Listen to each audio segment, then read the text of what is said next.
ਹੱਥ ਜੋਰ ਕਰ ਬੌਰ ਸੁਨਾਵੇ।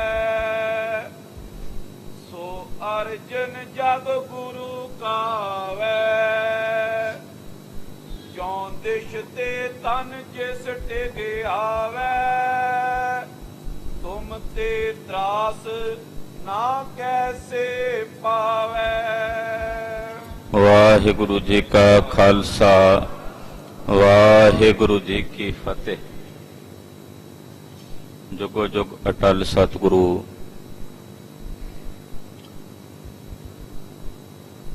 ਬਾਣੀ ਗੁਰੂ ਗੁਰੂ ਹੈ ਬਾਣੀ। ਵਿੱਚ ਬਾਣੀ ਅੰਮ੍ਰਿਤ ਸਾਰੇ। ਗੁਰਬਾਣੀ ਕਹੈ ਸੇਵਕ ਜਨ ਮਾਨੈ। ਪ੍ਰਤੱਖ ਗੁਰੂ ਨਿਸਤਾਰੇ। ਐਸੇ ਦੀਨ ਦਿਆਲ ਕਿਰਪਾ ਨਿਧ ਸਤਿਗੁਰੂ ਸ੍ਰੀ ਗੁਰੂ ਗ੍ਰੰਥ ਸਾਹਿਬ ਜੀ ਦੇ ਪਵਿੱਤਰ ਚਰਨਾਂ 'ਚ ਜੁੜ ਬੈਠੀ ਗੁਰੂ ਕਾ ਖਾਸ ਰੂਪ ਗੁਰੂ ਖਾਲਸਾ ਸਾਧ ਸੰਗਤ ਜੀਓ। ਧੰਨਤਾ ਦੇ ਪਾਤਰ ਹੋ, ਵੱਡਿਆਂ ਭਾਗਾਂ ਵਾਲੇ ਹੋ। ਗੁਰੂ ਚਰਨਾਂ ਵਿੱਚ ਜੁੜ ਕੇ ਪੰਚਮੀ ਦੇ ਜੋੜ ਮੇਲੇ ਬਹੁਤ ਹੀ ਸ਼ਰਧਾ ਭਾਵਨਾ ਆਸਥਾ ਤੇ ਸਤਿਕਾਰ ਸਹਿਤ ਮਨਾ ਰਹੇ। ਪੰਚਮੀ ਦਾ ਪੁਰਬ ਇਸ ਸਥਾਨ ਤੇ ਹਰ ਮਹੀਨੇ ਮਨਾਇਆ ਜਾਂਦਾ ਹੈ, ਕਿਉਂਕਿ 9ਵੇਂ ਪਾਤਸ਼ਾਹ ਸ੍ਰੀ ਗੁਰੂ ਤੇਗ ਬਹਾਦਰ ਸਾਹਿਬ ਜੀ ਦਾ ਹੁਕਮ ਹੈ ਇਸ ਸਥਾਨ ਦੇ ਸੰਬੰਧ ਵਿੱਚ ਕਿ ਪੰਚਮੀ ਵਾਲੇ ਦਿਨ ਗੁਰੂ ਕੀਆਂ ਸੰਗਤਾਂ ਇੱਥੇ ਹਾਜ਼ਰੀ ਭਰਨ। ਜਿਹੜਾ ਵੀ ਕੋਈ ਮਾਈ ਭਾਈ ਪੰਚਮੀ ਵਾਲੇ ਦਿਨ ਹਾਜ਼ਰੀ ਭਰ ਕੇ ਸਰੋਵਰ 'ਚ ਇਸ਼ਨਾਨ ਕਰੇਗਾ, ਉਹਦਿਆਂ ਦੁੱਖਾਂ ਕਲੇਸ਼ਾਂ ਵਿਘਨਾਂ ਦਾ ਨਾਸ ਹੋਵੇਗਾ। ਇਸੇ ਕਰਕੇ ਪੰਚਮੀ ਵਾਲੇ ਦਿਨ ਦੂਰੋਂ ਦਰੇਡਿਓਂ ਪਿੰਡਾਂ ਨਗਰਾਂ ਬਹੁਤ ਸਾਰਿਆਂ ਸ਼ਹਿਰਾਂ ਚੋਂ ਸੰਗਤਾਂ ਚੱਲ ਕੇ ਆਉਂਦੀਆਂ ਨੇ। ਸਾਰਾ ਦਿਨ ਦੀਵਾਨ ਸਜੇ ਨੇ। ਸਜੇ ਹੋਏ ਦੀਵਾਨਾਂ 'ਚ ਸਤਿਗੁਰਾਂ ਦੀ ਅੰਮ੍ਰਿਤਮਈ ਗੁਰਬਾਣੀ ਦਾ ਕੀਰਤਨ ਹੋਇਆ। ਢਾਡੀ ਸਿੰਘਾਂ ਵੱਲੋਂ ਸੂਰਬੀਰ ਬਹਾਦਰ ਯੋਧਿਆਂ ਦੀਆਂ ਵਾਰਾਂ ਗਾਈਆਂ ਗਈਆਂ। ਗੁਰੂ ਕਾ ਇਤਿਹਾਸ ਸੁਣਾਇਆ ਗਿਆ। ਕਵੀਸ਼ਰ ਸਿੰਘਾਂ ਵੱਲੋਂ ਕਵਿਤਾ ਰੂਪ ਵਿੱਚ ਕਾਵ ਰੂਪ ਵਿੱਚ ਗੁਰੂ ਜਸ ਗੁਰੂ ਮਹਿਮਾ ਗਾਈ ਗਈ ਹੈ। ਉੱਥੇ ਰਾਗੀ ਸਿੰਘਾਂ ਵੱਲੋਂ ਸਤਿਗੁਰਾਂ ਦੀ ਅੰਮ੍ਰਿਤਮਈ ਗੁਰਬਾਣੀ ਦਾ ਕੀਰਤਨ ਕੀਤਾ ਗਿਆ ਹੈ। ਸਾਰਾ ਦਿਨ ਇਹ ਮਹਾਨ ਤੀਰਥ, ਸਤ ਸੰਗਤ ਵੀ ਤੀਰਥ ਹੈ। ਇਹ ਮਹਾਨ ਤੀਰਥ ਅੰਮ੍ਰਿਤ ਵੇਲੇ ਤੋਂ ਚੱਲ ਰਿਹਾ ਔਰ ਇਸ ਤੀਰਥ ਵਿੱਚ ਅਨੇਕਾਂ ਮਾਈ ਭਾਈ ਇਸ਼ਨਾਨ ਕਰਕੇ ਗੁਰੂ ਕੀ ਬਖਸ਼ਿਸ਼, ਗੁਰੂ ਕੀ ਕਿਰਪਾ ਪ੍ਰਾਪਤ ਕਰ ਰਹੇ ਨੇ। ਮੈਂ ਸਵੇਰ ਦੀ ਕਥਾ ਵਿੱਚ ਵੀ ਬੇਨਤੀ ਕੀਤੀ ਸੀ ਕਿ ਪੰਚਮੀ ਦਾ ਸੰਬੰਧ ਗੁਰੂ ਤੇਗ ਬਹਾਦਰ ਸਾਹਿਬ ਨਾਲ ਹੈ। ਇਸ ਸਥਾਨ ਤੇ ਪੰਚਮੀ ਮਨਾਈ ਵੀ ਇਸ ਕਰਕੇ ਜਾਂਦੀ ਹੈ ਕਿਉਂਕਿ ਪੰਚਮੀ ਵਾਲੇ ਦਿਨ ਹੀ, ਬਸੰਤ ਪੰਚਮੀ ਵਾਲੇ ਦਿਨ ਗੁਰੂ ਤੇਗ ਬਹਾਦਰ ਸਾਹਿਬ ਨੇ ਇਸ ਸਥਾਨ ਤੇ ਚਰਨ ਪਾਏ ਸਨ।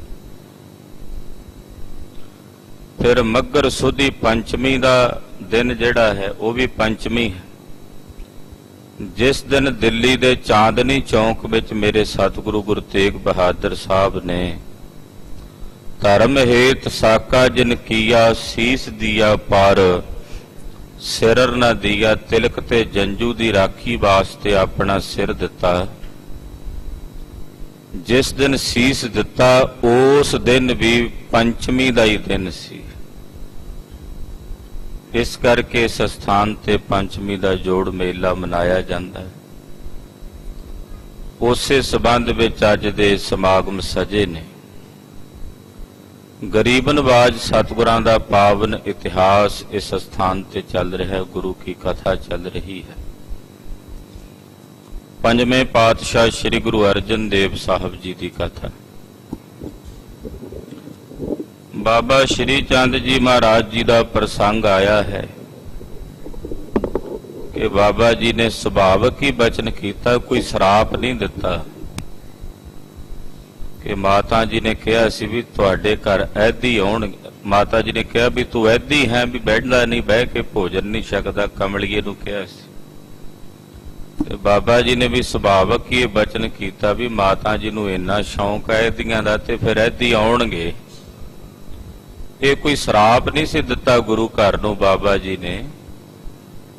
ਬਾਬਾ ਜੀ ਦੇ ਦਿਲ ਵਿੱਚ ਵੀ ਗੁਰੂ ਘਰ ਦਾ ਪੂਰਨ ਸਤਿਕਾਰ ਹੈ, ਪਿਆਰ ਹੈ। ਇਹ ਬਾਬਾ ਜੀ ਨੇ ਉਹ ਹੋਣੀ ਹੈ ਜਿਹੜੀ ਆਉਣ ਵਾਲੇ ਸਮੇਂ 'ਚ ਵਰਤਣੀ ਹੈ, ਉਹ ਪਹਿਲਾਂ ਆਪਣੇ ਮੁਖੋਂ ਕਹਿ ਦਿੱਤੀ ਹੈ। ਮਹਾਂਪੁਰਸ਼ਾਂ ਨੂੰ ਇਲਮ ਹੋ ਜਾਂਦਾ ਆਉਣ ਵਾਲੇ ਸਮੇਂ 'ਚ ਕੀ ਵਰਤਾਰਾ ਵਰਤਣਾ ਹੈ। ਸਾਧੂਆਂ ਦੇ ਹਿਰਦਿਆਂ ਵਿੱਚ ਉਹ ਬਿਦਤ ਹੋ ਜਾਂਦਾ ਹੈ, ਉਹ ਜਾਣ ਲੈਂਦੇ ਨੇ ਵੀ ਇਹ ਵਰਤਾਰਾ ਵਰਤਣਾ। ਜਾਂ ਇਸ ਤਰ੍ਹਾਂ ਕਹਿ ਲਈ ਇੱਕ ਪ੍ਰਕਾਰ ਨਾਲ ਸੁਚੇਤ ਕੀਤਾ ਬਾਬਾ ਸ਼੍ਰੀ ਚੰਦ ਜੀ ਨੇ ਗੁਰੂ ਘਰ ਵਾਸਤੇ ਬਚਨ ਕਰਕੇ ਕਿ ਐਦੀਆਂ ਨੇ ਆਉਣਾ ਹੈ। ਤਾਂ ਇਹ ਵੀ ਕੋਈ ਅਤ ਕਥਨੀ ਨਹੀਂ ਹੈ। ਇਧਰ ਸਤਿਗੁਰੂ ਜੀ ਜਿਸ ਵੇਲੇ ਤਰਨ ਤਾਰਨ ਸਾਹਿਬ ਸਰੋਵਰ ਤੇ ਸਨ, ਬਾਦਸ਼ਾਹ ਜਹਾਂਗੀਰ ਦਾ ਲੜਕਾ ਸਹਿਜਾਦਾ ਖੁਸਰੋ ਜੋ ਬਾਦਸ਼ਾਹ ਤੋਂ ਬਾਗੀ ਹੈ ਔਰ ਬਾਦਸ਼ਾਹ ਨੇ ਇਹਨੂੰ ਦੇਸ਼ ਨਿਕਾਲਾ ਦਿੱਤਾ ਹੋਇਆ ਹੈ, ਇਹਨੂੰ ਕੋਈ ਆਪਣੇ ਨਗਰ ਵਿੱਚ ਡੇਰਾ ਨਹੀਂ ਕਰਨ ਦਿੰਦਾ। ਰੁਲਦਾ ਰੁਲਦਾ ਇਹ ਗੁਰੂ ਅਰਜਨ ਦੇਵ ਸਾਹਿਬ ਦੇ ਚਰਨਾਂ 'ਚ ਤਰਨ ਤਾਰਨ ਸਾਹਿਬ ਪਹੁੰਚਿਆ। ਮਹਾਰਾਜ ਜੀ ਕੋਲ ਰਹਿ ਕੇ ਕੁਝ ਦਿਨ ਇਹਨੇ ਲੰਗਰ ਪ੍ਰਸ਼ਾਦਾ ਛਕਿਆ, ਕਿਉਂਕਿ ਇਹਦੇ ਕੋਲ ਪ੍ਰਸ਼ਾਦੇ ਦਾ ਵੀ ਲਾਲਾ ਸੀ, ਰੋਟੀ ਵੀ ਖਾਣ ਨੂੰ ਸੀ, ਨਹੀਂ ਸੀ ਮਿਲਦੀ। ਗੁਰੂ ਸਾਹਿਬ ਨੂੰ ਬੇਨਤੀ ਕਰਕੇ ਕੁਝ ਮਾਇਆ ਦੀ ਮਦਦ ਮੰਗੀ, ਸਤਿਗੁਰਾਂ ਨੇ ਉਹ ਵੀ ਕੀਤੀ। ਇਹ ਗੱਲ ਚੰਦੂ ਨੂੰ ਪਤਾ ਲੱਗੀ ਕਿ ਗੁਰੂ ਅਰਜਨ ਦੇਵ ਸਾਹਿਬ ਨੇ ਬਾਦਸ਼ਾਹ ਦੇ ਬਾਗੀ ਨੂੰ ਪਨਾਹ ਦਿੱਤੀ ਹੈ। ਚੰਦੂ ਖੁਸ਼ ਹੋ ਗਿਆ ਵੀ ਇਹ ਤਾਂ ਬੜਾ ਵਧੀਆ ਬਹਾਨਾ ਮਿਲ ਗਿਆ ਬਾਦਸ਼ਾਹ ਨੂੰ ਭੜਕਾਉਣ ਦਾ। ਤੇ ਬਾਦਸ਼ਾਹ ਇਹ ਸੁਣ ਕੇ ਭੜਕੇਗਾ, ਗੁਰੂ ਅਰਜਨ ਦੇਵ ਸਾਹਿਬ ਤੇ ਆਪਣਾ ਗੁੱਸਾ ਕੱਢੇਗਾ, ਮੇਰੀ ਮਨ ਭਾਉਂਦੀ ਬਣੇਗੀ। ਚੰਦੂ ਪਹਿਲਾਂ ਹੀ ਗੁਰੂ ਘਰ ਦਾ ਬੜਾ ਵੱਡਾ ਵਿਰੋਧੀ ਸੀ, ਦੋਖੀ ਸੀ।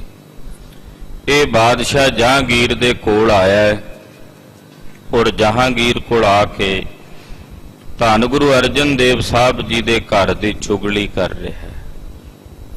ਬੜੇ ਮਾੜੇ ਲਿਹਾਜ਼ੇ ਨਾਲ ਸਤਿਗੁਰਾਂ ਦੇ ਘਰ ਦੀ ਚੁਗਲੀ ਕਰ ਰਿਹਾ ਹੈ। ਆਓ ਗੁਰੂ ਖਾਲਸਾ ਜੀ, ਜਿੱਥੇ ਆਪਾਂ ਇਤਿਹਾਸ ਦੀ ਲੜੀ ਛੱਡੀ ਸੀ ਕੱਲ ਦੀ ਕਥਾ ਵਿੱਚ, ਉੱਥੋਂ ਹੀ ਇਸ ਇਤਿਹਾਸ ਦੀ ਲੜੀ ਨੂੰ ਪ੍ਰਾਰੰਭ ਕਰੀਏ। ਗੁਰੂ ਚਰਨਾਂ ਦਾ ਆਸਰਾ ਆਪਣੇ ਹਿਰਦੇ 'ਚ ਗ੍ਰਹਿਣ ਕਰੀਏ। ਜਿਨ੍ਹਾਂ ਦੀ ਕਥਾ ਹੈ ਉਹਨਾਂ ਦੇ ਚਰਨਾਂ ਵਿੱਚ ਆਪਣੀ ਹਾਜ਼ਰੀ ਲਵਾਈਏ ਤੇ ਬੇਨਤੀ ਕਰੀਏ, ਸਤਿਗੁਰੂ ਆਪਣਾ ਜਸ ਆਪ ਹੀ ਸਾਡੇ ਕੋਲੋਂ ਕਥਨ ਕਰਾਓ, ਆਪਣੀ ਮਹਿਮਾ ਆਪ ਹੀ ਸਾਨੂੰ ਬਲ ਦੇ ਕੇ ਸਰਵਣ ਕਰਾਓ। ਸਾਡੇ 'ਚ ਕੋਈ ਤਾਕਤ ਨਹੀਂ ਕਿ ਅਸੀਂ ਆਪਣੀ ਤਾਕਤ ਨਾਲ ਤੁਹਾਡੀ ਕਥਾ ਕਰ ਸਕੀਏ ਜਾਂ ਸੁਣ ਸਕੀਏ। ਤੁਸੀਂ ਆਪ ਕਿਰਪਾ ਕਰੋ, ਦਇਆ ਕਰੋ, ਸਾਨੂੰ ਆਪਣੀ ਕਥਾ ਕਰਨ ਤੇ ਸੁਣਨ ਦਾ ਬਲ ਬਖਸ਼ੋ। ਸਤਿਗੁਰੂ ਗੁਰੂ ਅਰਜਨ ਦੇਵ ਸਾਹਿਬ ਦੇ ਚਰਨਾਂ ਵਿੱਚ ਆਪਣੀ ਹਾਜ਼ਰੀ ਲਵਾਉਂਦੇ ਹੋਇਆਂ ਸਮੂਹ ਮਾਈ ਭਾਈ ਆਪਣੀ ਰਸਨਾ ਨੂੰ ਕਰੋ ਪਵਿੱਤਰ। ਆਖੋ ਜੀ ਸਤਨਾਮ ਸ੍ਰੀ ਵਾਹਿਗੁਰੂ ਸਾਹਿਬ ਜੀ। ਸਤਨਾਮ ਸ੍ਰੀ ਵਾਹਿਗੁਰੂ ਸਾਹਿਬ ਜੀ। ਚੌਪਈ ਹੱਥ ਜੋੜ ਕਰ ਬੋਰ ਸੁਣਾਵੇ। ਚੰਦੂ ਪਾਪੀ ਜਰਵਾਣਾ ਵੀ ਕਹਿ ਸਕਦੇ ਹਾਂ, ਅਤਿਆਚਾਰੀ ਮਹਾ ਪਾਪੀ ਹਤਿਆਰਾ ਵੀ ਕਹਿ ਸਕਦੇ ਹਾਂ ਚੰਦੂ ਨੂੰ। ਦੁਨੀਆ ਦੇ ਜਿੰਨੇ ਮਾੜੇ ਸ਼ਬਦ ਨੇ ਉਹ ਚੰਦੂ ਵਾਸਤੇ ਵਰਤ ਲਈਏ ਤਾਂ ਵੀ ਥੋੜੇ ਨੇ।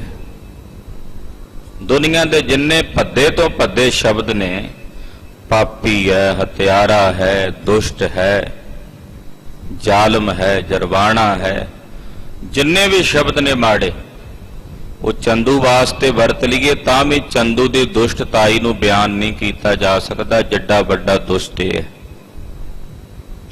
ਇਹ ਬਾਦਸ਼ਾਹ ਜਹਾਂਗੀਰ ਨੂੰ ਹੱਥ ਜੋੜ ਕੇ ਬੇਨਤੀ ਕਰ ਰਿਹਾ ਹੈ, ਉਹਦੇ ਅੱਗੇ ਝੁਕ ਕੇ ਸਲਾਮਾ ਕਰਕੇ ਬਾਦਸ਼ਾਹ ਨੂੰ ਕਹਿ ਰਿਹਾ ਹੈ, ਸੋ ਅਰਜਨ ਜਗ ਗੁਰੂ ਕਾਵੇ। ਕਹਿਣ ਲੱਗਾ ਜੀ ਉਹ ਜੋ ਗੁਰੂ ਅਰਜਨ ਦੇਵ ਜੀ ਨੇ ਉਹ ਆਪਣੇ ਆਪ ਨੂੰ ਜਗਤ ਦੇ ਗੁਰੂ ਕਹਾਉਂਦੇ ਨੇ, ਉਹ ਆਪਣੇ ਆਪ ਨੂੰ ਸਾਰੇ ਜਗਤ ਦਾ ਗੁਰੂ ਸਦਾਉਂਦੇ ਨੇ, ਗੁਰੂ ਕਹਾਉਂਦੇ ਹਨ। ਚੌਂ ਦਿਸ਼ ਤੇ ਤਨ ਜਿਸ ਟਿਗ ਆਵੇ। ਚਾਰਾਂ ਦਿਸ਼ਾਵਾਂ ਤੋਂ ਧਨ ਉਹਨਾਂ ਦੇ ਕੋਲ ਆਉਂਦਾ ਚੱਲ ਕੇ, ਬੜੇ ਲੋਕ ਆ ਕੇ ਉਹਨਾਂ ਦੇ ਚਰਨਾਂ ਵਿੱਚ ਪੈਸਾ ਚੜਾਉਂਦੇ ਨੇ, ਬੜੀ ਦੁਨੀਆ ਉਹਨਾਂ ਦੇ ਚਰਨਾਂ ਵਿੱਚ ਚੱਲ ਕੇ ਆਉਂਦੀ ਹੈ। ਤੁਮ ਤੇ ਤਰਾਸ ਨ ਕੈਸੇ ਪਾਵੇ। ਦੇਖੋ ਜੀ ਬਾਦਸ਼ਾਹ ਸਲਾਮਤ ਕਿੱਡਾ ਉਹਦਾ ਦਿਲ ਵਧਿਆ ਹੋਇਆ ਹੈ, ਕਿੱਡਾ ਉਹਦੇ ਮਨ 'ਚ ਹੰਕਾਰ ਹੈ ਕਿ ਉਹ ਤੁਹਾਡਾ ਡਰ ਨਹੀਂ ਮੰਨਦਾ ਆਪਣੇ ਹਿਰਦੇ 'ਚ। ਬਾਦਸ਼ਾਹ ਸਲਾਮਤ ਤੂੰ ਹਿੰਦੁਸਤਾਨ ਦਾ ਬਾਦਸ਼ਾਹ ਹੈ, ਬੱਚਾ ਬੱਚਾ ਤੇਰੇ ਤੋਂ ਡਰਦਾ ਹੈ, ਪਰ ਗੁਰੂ ਅਰਜਨ ਦੇਵ ਸਾਹਿਬ ਨਹੀਂ ਤੇਰੇ ਤੋਂ ਡਰਦੇ, ਉਹ ਤੇਰਾ ਭੈ ਨਹੀਂ ਮੰਨਦੇ। ਨਿਜ ਪੂਜਾ ਅਰ ਧਨ ਕੋ ਦੇਖ। ਆਪਣੀ ਪੂਜਾ ਹੁੰਦੀ ਵੇਖ ਕੇ, ਕਿਉਂਕਿ ਉਹਨਾਂ ਦੀ ਬੜੀ ਪੂਜਾ ਹੁੰਦੀ, ਹਜ਼ਾਰਾਂ ਲੋਕ ਉਹਨਾਂ ਦੇ ਚਰਨਾਂ ਵਿੱਚ ਨਤਮਸਤਕ ਹੁੰਦੇ ਨੇ, ਮੱਥਾ ਟੇਕਦੇ ਨੇ, ਉਹਨਾਂ ਅੱਗੇ ਅਰਦਾਸਾਂ ਕਰਦੇ ਨੇ। ਆਪਣੀ ਪੂਜਾ ਵੇਖ ਕੇ, ਦੂਜਾ ਆਪਣੇ ਕੋਲ ਧਨ ਆਇਆ ਵੇਖ ਕੇ, ਮਾਇਆ ਵੀ ਬੜੀ ਆਉਂਦੀ ਹੈ ਉਹਨਾਂ ਦੇ ਕੋਲ, ਪੈਸਾ ਵੀ ਬੜਾ ਆਉਂਦਾ, ਸੰਗਤ ਦਸਵੰਧ ਦੀ ਜਿੰਨੀ ਮਾਇਆ ਉਹਨਾਂ ਦੇ ਚਰਨਾਂ ਵਿੱਚ ਲਿਆ ਕੇ ਅਰਪਣ ਕਰਦੀ ਹੈ। ਤੋ ਇਸ ਪ੍ਰਕਾਰ ਨਾਲ ਮਾਇਆ ਵੀ ਉਹਨਾਂ ਕੋਲ, ਧਨ ਵੀ ਬਹੁਤ ਆਉਂਦਾ ਹੈ। ਜਿਸ ਕੇ ਉਰ ਹੰਕਾਰ ਵਿਸ਼ੇਖ। ਉਹਨਾਂ ਦੇ ਦਿਲ ਵਿੱਚ, ਉਹਨਾਂ ਦੇ ਹਿਰਦੇ ਵਿੱਚ ਬੜਾ ਵੱਡਾ ਹੰਕਾਰ ਹੈ, ਉਹਨਾਂ ਦੇ ਮਨ ਵਿੱਚ ਇਸ ਗੱਲ ਦੀ ਬੜੀ ਵੱਡੀ ਹਉਮੈ ਹੈ। ਸ਼ਹਿਜ਼ਾਦਾ ਜੋ ਤੁਮੇ ਨਿਕਾਰਿਓ। ਹੁਣ ਉਹਨਾਂ ਨੇ ਕੀ ਕੀਤਾ? ਬਾਦਸ਼ਾਹ ਸਲਾਮਤ ਸੁਣੋ, ਜੋ ਹੁਣ ਗੁਰੂ ਅਰਜਨ ਦੇਵ ਸਾਹਿਬ ਨੇ ਵਧੀਕੀ ਕੀਤੀ ਹੈ ਉਹ ਵੀ ਸੁਣੋ।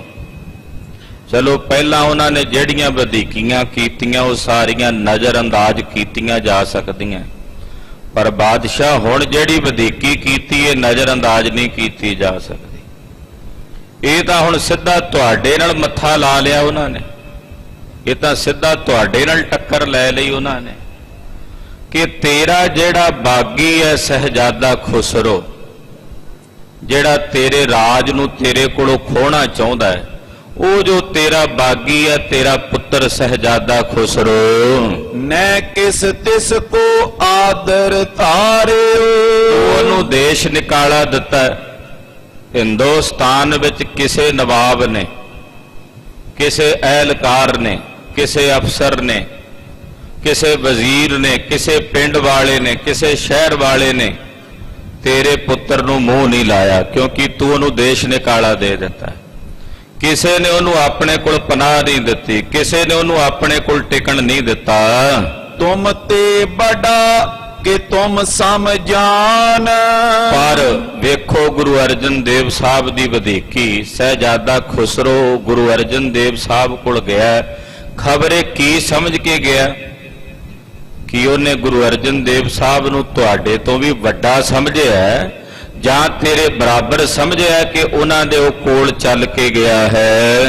ਪਹੁੰਚੇ ਗੁਰ ਅਰਜਨ ਕੇ ਥਾਨ। ਉਹ ਗੁਰੂ ਅਰਜਨ ਦੇਵ ਸਾਹਿਬ ਦੀ ਜਗ੍ਹਾ ਤੇ, ਤਰਨ ਤਾਰਨ ਸਾਹਿਬ ਵਾਲੀ ਜਗ੍ਹਾ ਤੇ ਜਾ ਕੇ ਗੁਰੂ ਅਰਜਨ ਦੇਵ ਸਾਹਿਬ ਨੂੰ ਮਿਲਿਆ। ਉੱਥੇ ਪਹੁੰਚਿਆ ਸਹਿਜਾਦਾ ਖੁਸਰੋ, ਸਾਦਰ ਤਿਸ ਕੋ ਪਾਸ ਉਤਾਰਾ।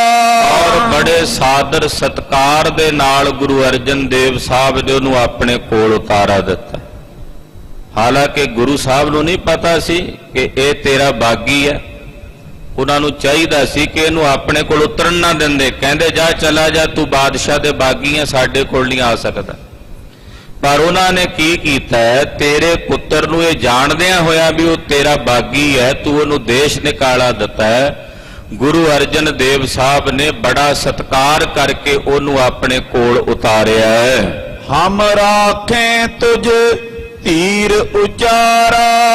ਇਹ ਬਾਦਸ਼ਾਹ ਅਸੀਂ ਤੈਨੂੰ ਧੀਰਜ ਦੇ ਕੇ ਰੱਖਦੇ ਹਾਂ, ਤੈਨੂੰ ਹੌਸਲਾ ਦੇ ਕੇ ਰੱਖਦੇ ਹਾਂ। ਹਮਰੋ ਕਹਾ ਕਰੇ ਪਾਤਸ਼ਾਹ। ਪਰ ਵੇਖੋ ਗੁਰੂ ਅਰਜਨ ਦੇਵ ਸਾਹਿਬ ਦਾ ਦਿਲ ਕਿੰਨਾ ਵਧਿਆ ਹੋਇਆ ਹੈ। ਉਹਨਾਂ ਨੇ ਸਹਿਜਾਦੇ ਖੁਸਰੋ ਨੂੰ ਹੌਸਲਾ ਦੇ ਕੇ ਆਖਿਆ ਤੂੰ ਸਾਡੇ ਕੋਲ ਰਹਿ, ਕੋਈ ਗੱਲ ਨਹੀਂ, ਸਾਡਾ ਬਾਦਸ਼ਾਹ ਕੀ ਵਿਗਾੜ ਸਕਦਾ। ਹਾਲਾਂਕਿ ਇਹ ਗੱਲਾਂ ਨਹੀਂ ਹੋਈਆਂ, ਪਰ ਚੰਦੂ ਆਪਣੇ ਕੋਲੋਂ ਵਧਾ ਕੇ ਕਰ ਰਿਹਾ ਹੈ। ਦੁਸ਼ਮਣ ਦੀ ਇਹ ਬਿਰਤੀ ਰਹਿੰਦੀ ਹੈ ਹਮੇਸ਼ਾ, ਜਿਹੜੀਆਂ ਗੱਲਾਂ ਨਹੀਂ ਹੋਈਆਂ ਉਹ ਵੀ ਕਰਨੀਆਂ। ਕਹਿਣ ਲੱਗਾ ਵੇਖੋ ਕੱਲਾ ਆਪਣੇ ਕੋਲ ਉਤਾਰਾ ਹੀ ਨਹੀਂ ਕਰਾਇਆ ਉਹਨਾਂ ਨੇ ਸਹਿਜਾਦੇ ਖੁਸਰੋ ਦਾ, ਉਹਨੂੰ ਸਗੋਂ ਹੌਸਲਾ ਦਿੱਤਾ। ਆਖਿਆ ਕੋਈ ਗੱਲ ਨਹੀਂ, ਸਾਡੇ ਕੋਲ ਰਹਿ, ਬਾਦਸ਼ਾਹ ਦਾ ਸਾਨੂੰ ਕੋਈ ਡਰ ਨਹੀਂ, ਸਾਨੂੰ ਬਾਦਸ਼ਾਹ ਦੀ ਕੋਈ ਪਰਵਾਹ ਨਹੀਂ। ਨੈ ਰਈਅਤ ਜੇ ਹੁਕਮ ਕਰਾਏ। ਹੇ ਬਾਦਸ਼ਾਹ ਹੁਣ ਜੇ ਤੇਰੀ ਰਈਅਤ ਤੇਰੇ ਹੁਕਮ 'ਚ ਨਾ ਚੱਲੇ, ਗੁਰੂ ਜੀ ਤੇਰੀ ਰਈਅਤ ਵਿੱਚ ਹੀ ਆਉਂਦੇ ਨੇ, ਤੇਰੀ ਪ੍ਰਜਾ ਵਿੱਚ ਹੀ ਆਉਂਦੇ ਨੇ। ਹੁਣ ਜਿਸ ਬਾਦਸ਼ਾਹ ਦੀ ਰਈਅਤ ਉਹਦੇ ਹੁਕਮ ਦੇ ਵਿੱਚ ਨਾ ਚੱਲੇ, ਕੇਤਕ ਦਿਵਸ ਨਿਕਟ ਸੋ ਰਾਖਿਓ। ਫਿਰ ਉਸ ਰਾਜੇ ਦਾ ਕੀ ਜੀਵਨ ਹੈ, ਉਸ ਰਾਜੇ ਦਾ ਰਾਜ ਭਾਗ ਕਿੰਨਾ ਕੁ ਚਿਰ ਰਹਿ ਸਕਦਾ। ਫਿਰ ਦੂਜੀ ਗੱਲ, ਉਹਨਾਂ ਨੇ ਕੇਵਲ ਇਹ ਨਹੀਂ ਵੀ ਕੁਝ ਸਮੇਂ ਲਈ ਰੱਖਿਆ ਸਹਿਜਾਦੇ ਖੁਸਰੋ ਨੂੰ, ਉਹਨਾਂ ਨੇ ਕਈ ਦਿਨਾਂ ਤੱਕ ਆਪਣੇ ਕੋਲ ਉਹਨੂੰ ਟਿਕਾ ਕੇ ਰੱਖਿਆ, ਕਈ ਦਿਨਾਂ ਤੱਕ ਉਹਦਾ ਆਪਣੇ ਕੋਲ ਡੇਰਾ ਕਰਵਾ ਕੇ ਰੱਖਿਆ। ਸੋ ਨੈ ਰਿਓ ਚਲਨ ਅਭਿਲਾਖਿਓ। ਗੁਰੂ ਜੀ ਤਾਂ ਉਹਨੂੰ ਕਹਿੰਦੇ ਸੀ ਵੀ ਤੂੰ ਸਾਡੇ ਕੋਲ ਹੀ ਰਹੀ ਚੱਲ, ਪਰ ਇਹ ਤਾਂ ਉਹ ਆਪ ਹੀ ਨਹੀਂ ਰਿਹਾ। 2-4 ਦਿਨ ਰਹਿ ਕੇ ਉਹਨੇ ਉੱਥੋਂ ਚੱਲਣ ਦਾ ਫੁਰਨਾ ਕਰ ਲਿਆ ਵੀ ਮੈਂ ਜਾਣਾ, ਨਹੀਂ ਤਾਂ ਗੁਰੂ ਜੀ ਤਾਂ ਉਹਨੂੰ ਜਾਣ ਨਹੀਂ ਸੀ ਦਿੰਦੇ। ਉਹ ਕਹਿੰਦੇ ਸੀ ਸਾਡੇ ਕੋਲ ਹੀ ਰਿਹਾ ਕਰ, ਕੋਈ ਗੱਲ ਨਹੀਂ, ਸਾਡਾ ਨਹੀਂ ਬਾਦਸ਼ਾਹ ਕੁਝ ਵਿਗਾੜ ਸਕਦਾ। ਪਰ ਉਹ ਤਾਂ ਆਪ ਚੱਲ ਕੇ ਗਿਆ ਗੁਰੂ ਜੀ ਕੋਲੋਂ। ਗਮਨਤ ਕੋ ਬਹੁ ਧਨ ਤੈ ਦੀਨਾ। ਬਾਦਸ਼ਾਹ ਇੱਥੇ ਹੀ ਬਸ ਨਹੀਂ, ਜਦੋਂ ਉਹ ਗਿਆ ਉਹਦੀ ਮਦਦ ਵਾਸਤੇ ਉਹਨੂੰ ਪੈਸੇ ਵੀ ਦਿੱਤੇ ਗੁਰੂ ਜੀ ਨੇ। ਮੇਰੇ ਕੰਨਾਂ ਵਿੱਚ ਖਬਰ ਪਈ ਹੈ ਵੀ ਬਹੁਤ ਜ਼ਿਆਦਾ ਵੱਡੀ ਰਕਮ ਦਿੱਤੀ ਹੈ ਉਹਦੀ ਮਦਦ ਕਰਨ ਵਾਸਤੇ। ਸਕਲ ਰੀਤ ਤੇ ਮਦਦ ਕੀਨਾ। ਗੱਲ ਕੀ ਵੀ ਹਰ ਪੱਖ ਤੋਂ ਉਹਦੀ ਮਦਦ ਕੀਤੀ ਗੁਰੂ ਜੀ ਨੇ, ਹਰ ਪੱਖ ਤੋਂ ਉਹਦੀ ਮਦਦ ਕੀਤੀ। ਜਿਹੜਾ ਤੇਰਾ ਬਾਗੀ ਸੀ ਬਾਦਸ਼ਾਹ, ਜਿਹੜਾ ਤੇਰਾ ਦੁਸ਼ਮਣ ਸੀ, ਉਹਦੀ ਮਦਦ ਗੁਰੂ ਜੀ ਨੇ ਹਰ ਪੱਖ ਤੋਂ ਕੀਤੀ ਹੈ। ਤੁਮਰੋ ਤਰਾਸ ਪਾਏ ਸੋ ਗਏ। ਔਰ ਤੇਰਾ ਤਰਾਸ ਨਹੀਂ ਉਹਨਾਂ ਨੇ ਮਨ ਚ ਮੰਨਿਆ, ਤੇਰਾ ਡਰ ਨਹੀਂ ਮੰਨਿਆ। ਗੁਰ ਅਰਜਨ ਔਰ ਡਰ ਨੈ ਕੀਓ। ਗੁਰੂ ਅਰਜਨ ਦੇਵ ਸਾਹਿਬ ਨੇ ਆਪਣੇ ਮਨ ਵਿੱਚ ਤੇਰਾ ਕੋਈ ਡਰ ਨਹੀਂ ਮੰਨਿਆ, ਤੇਰਾ ਕੋਈ ਭੈ ਨਹੀਂ ਮੰਨਿਆ। ਵੱਡ ਹੰਕਾਰ ਜਿਨੋਂ ਕੇ ਮਾਈ। ਖਬਰੇ ਕਾਹਦਾ ਹੰਕਾਰ ਹੈ ਗੁਰੂ ਜੀ ਨੂੰ।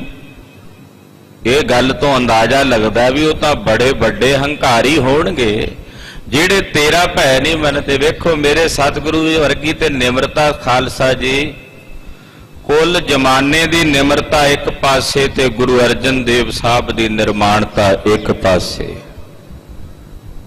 ਜਿਤਨਾ ਮਹਾਰਾਜ ਜੀ ਦਾ ਹਿਰਦਾ ਨਿਮਰਤਾ ਨਾਲ ਭਰਿਆ ਹੋਇਆ ਹੈ, ਔਰ ਇਹ ਕੇਵਲ ਕਹਿਣ ਮਾਤਰ ਨਹੀਂ, ਪ੍ਰੈਕਟੀਕਲੀ ਰੂਪ ਵਿੱਚ ਵੀ ਏਡਾ ਵੱਡਾ ਮਹਾਨ ਕਾਰਜ ਕਰਕੇ ਸ੍ਰੀ ਗੁਰੂ ਗ੍ਰੰਥ ਸਾਹਿਬ ਦੀ ਰਚਨਾ ਕਰਕੇ ਜਿਹੜੇ ਅਖੀਰ ਵਿੱਚ ਆ ਕੇ ਕਹਿੰਦੇ ਨੇ ਮੈਂ ਨਿਰਗੁਣ ਯਾਰੇ ਕੋ ਗੁਣ ਨਾਹੀ ਆਪੇ ਤਰਸ ਪਿਓਈ। ਉਸ ਸਤਿਗੁਰਾਂ ਨੂੰ ਚੰਦੂ ਹੰਕਾਰੀ ਦੱਸ ਰਿਹਾ ਹੈ। ਦੁਨੀਆ ਵਿੱਚ ਜਿਹੜੇ ਲੋਕ ਨੇ ਕਿਸੇ ਦੇ ਗੁਣ ਨੂੰ ਵੀ ਔਗਣ ਬਣਾਉਣ ਵਿੱਚ ਦੇਰੀ ਨਹੀਂ ਲਾਉਂਦੇ। ਕਿਸੇ ਦਾ ਵੀ ਕੋਈ ਗੁਣ ਹੈ ਉਹਨੂੰ ਵੀ ਔਗਣ ਬਣਾਉਣ ਵਿੱਚ ਦੇਰੀ ਨਹੀਂ ਲਾਉਂਦੇ। ਇਹ ਸੁਭਾਅ ਹੈ ਦੁਨੀਆ ਦਾ। ਪਰ ਚੰਦੂ ਤਾਂ ਗੁਰੂ ਘਰ ਦਾ ਦੋਖੀ ਹੈ, ਸਤਿਗੁਰਾਂ ਨੂੰ ਹੰਕਾਰੀ ਦੱਸ ਰਿਹਾ ਹੈ। ਆਪ ਹੈਂਕੜ ਦਾ ਮਾਰਿਆ ਹੋਇਆ, ਆਪਣੇ ਆਪ ਨੂੰ ਚਵਾਰਾ ਦੱਸਣ ਵਾਲਾ, ਗੁਰੂ ਘਰ ਨੂੰ ਮੋਰੀ ਦੱਸਣ ਵਾਲਾ, ਗੁਰੂ ਸਾਹਿਬ ਦੇ ਬਾਬਤ ਤੇ ਸ਼ਬਦ ਵਰਤ ਰਿਹਾ। ਕਹਿੰਦਾ ਜੀ ਉਹ ਤਾਂ ਬੜੇ ਹੰਕਾਰੀ ਨੇ। ਵੇਖੋ ਏਡੇ ਹੰਕਾਰੀ ਕਿ ਉਹਨਾਂ ਨੇ ਤੇਰਾ ਡਰ ਨਹੀਂ ਮੰਨਿਆ, ਤੇਰਾ ਭੈ ਨਹੀਂ ਮੰਨਿਆ। ਆਂਖ ਤਰੇ ਕਿਸ ਆਨਤ ਨਾਈ। ਬਾਦਸ਼ਾਹ ਉਹ ਤਾਂ ਆਪਣੀ ਅੱਖ ਥੱਲੇ ਕਿਸੇ ਨੂੰ ਲਿਆਉਂਦੇ ਹੀ ਨਹੀਂ। ਵੇਖੋ ਜੇ ਤੈਨੂੰ ਆਪਣੀ ਅੱਖ ਥੱਲੇ ਨਹੀਂ ਲਿਆਉਂਦੇ ਵੀ ਤੂੰ ਐਡਾ ਵੱਡਾ ਬਾਦਸ਼ਾਹ ਹੈ, ਤੇ ਆਮ ਬੰਦੇ ਨੂੰ ਤਾਂ ਉਹ ਕੀ ਸਮਝਦੇ ਹੋਣਗੇ। ਜਿਹੜੇ ਤੇਰੇ ਵਰਗੇ ਬਾਦਸ਼ਾਹ ਨੂੰ ਵੀ ਆਪਣੀ ਅੱਖ ਥੱਲੇ ਨਹੀਂ ਲਿਆਉਂਦੇ। ਟਿਗ ਆਗੇ ਅਰਜ ਉਚਾਰੀ।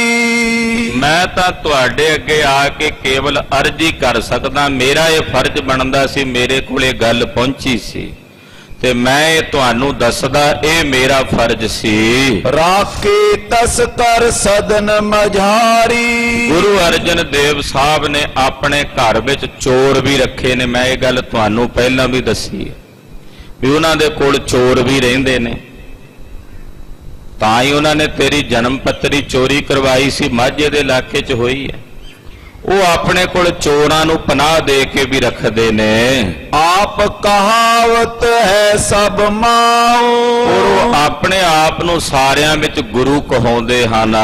ਸਭ ਤੇ ਬੜੋ ਸਾਚ ਪਤਸ਼ਾਉ। ਤੇ ਲੋਕਾਂ ਨੂੰ, ਚੋਰਾਂ ਨੂੰ ਆਪਣੇ ਕੋਲ ਪਨਾਹ ਦਿੰਦੇ ਨੇ ਤੇ ਲੋਕਾਂ ਵਿੱਚ ਆਪਣੇ ਆਪ ਨੂੰ ਸੱਚਾ ਪਾਤਸ਼ਾਹ ਕਹਾਉਂਦੇ ਨੇ। ਬਾਦਸ਼ਾਹ ਤੂੰ ਤਾਂ ਕੱਲਾ ਪਾਤਸ਼ਾਹ ਸਦਾਉਣਾ ਆਪਣੇ ਆਪ ਨੂੰ ਸੱਚਾ ਪਾਤਸ਼ਾਹ ਕਹਾਉਂਦੇ ਨੇ ਲੋਕਾਂ ਵਿੱਚ। ਏਡਾ ਵੱਡਾ ਉਹਨਾਂ ਦਾ ਦਿਲ ਜਿਗਰਾ ਵਧਿਆ ਹੋਇਆ ਹੈ। ਨਿਜ ਖਾਤਰ ਮੈਂ ਕਿਸੂ ਨਾ ਲਿਆਵੇ। ਉਹ ਆਪਣੀ ਖਾਤਰ ਵਿੱਚ, ਆਪਣੀ ਨਿਗਾਹ ਵਿੱਚ ਕਿਸੇ ਨੂੰ ਨਹੀਂ ਲੈ ਕੇ ਆਉਂਦੇ। ਵਰਤੇ ਤਥਾ ਜਥਾ ਮਨ ਭਾਵੇ। ਉਹਨਾਂ ਦੇ ਮਨ ਨੂੰ ਜੋ ਭਾਉਂਦਾ ਉਸੇ ਤਰ੍ਹਾਂ ਵਰਤਦੇ ਨੇ, ਉਸੇ ਤਰ੍ਹਾਂ ਉਹ ਕਰਦੇ ਨੇ ਹਰ ਇੱਕ ਕੰਮ। ਅਪਰ ਸਜਾਏ ਨਹੀਂ ਜੇ ਦੇਵੋ। ਇਹ ਬਾਦਸ਼ਾਹ ਜੇ ਤੂੰ ਉਹਨਾਂ ਨੂੰ ਹੁਣ ਕੋਈ ਹੋਰ ਸਜ਼ਾ ਨਾ ਦਿੱਤੀ। ਟਿਗ ਬੁਲਾਏ ਅਜਮਤ ਕੋ ਲੇਵੋ। ਬਾਦਸ਼ਾਹ ਚਲੋ ਜੇ ਤੇਰਾ ਮਨ ਹੈ ਵੀ ਤੂੰ ਉਹਨਾਂ ਨੂੰ ਕੋਈ ਸਜ਼ਾ ਨਹੀਂ ਵੀ ਦੇਣੀ, ਤੇ ਮੇਰੀ ਇੰਨੀ ਕੁ ਦਰਖਾਸਤ ਹੈ ਵੀ ਉਹਨਾਂ ਨੂੰ ਆਪਣੇ ਕੋਲ ਬੁਲਾ ਜ਼ਰੂਰ। ਆਪਣੇ ਕੋਲ ਬੁਲਾ ਕੇ ਉਹਨਾਂ ਦੀ ਕਰਾਮਾਤ ਵੇਖ ਵੀ ਹੈ ਕਿ ਨਹੀਂ ਉਹਨਾਂ ਕੋਲ ਕੋਈ ਕਰਾਮਾਤ।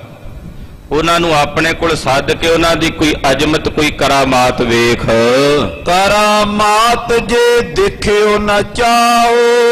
ਜੇ ਤੁਸੀਂ ਉਹਨਾਂ ਦੀ ਕੋਈ ਕਰਾਮਾਤ ਨਹੀਂ ਵੇਖਣਾ ਚਾਹੁੰਦੇ ਤਉ ਹਕਾਰੋ ਆਪਣੇ ਪਾਓ। ਫਿਰ ਵੀ ਉਹਨਾਂ ਨੂੰ ਤੂੰ ਆਪਣੇ ਕੋਲ ਬੁਲਾ ਜ਼ਰੂਰ। ਜੋ ਕੁਝ ਮਰਜ਼ੀ ਹੋਵੇ ਉਹਨਾਂ ਨੂੰ ਆਪਣੇ ਕੋਲ ਸੱਦ ਲੈ। ਜੇ ਇਸ ਕ੍ਰਿਤ ਕੋ ਤੁਮ ਮਨ ਜਾਣ।